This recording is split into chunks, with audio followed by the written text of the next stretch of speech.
Flats. Next to the zigzags, flats are the most common patterns in the markets. Flats retrace much less of the earlier wave than the zigzags. The entire pattern appears to move sideways, covering the same price territory thrice in 3 waves. Unlike the zigzag that has an internal structure of 5-3-5, flats sport a 3-3-5 internal structure.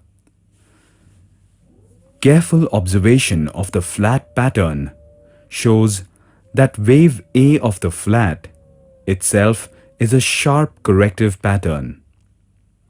This wave does not possess the momentum to take the price deeper, and thus the next wave B unfolding pulls back prices to almost the beginning of wave A.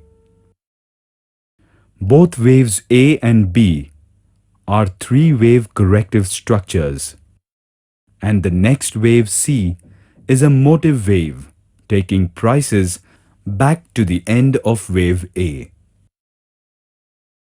The complete movement of the flat is exactly what it says, flat. Flats normally are seen when the preceding trend is very strong. A shallow flat portends a strong trend and vice versa.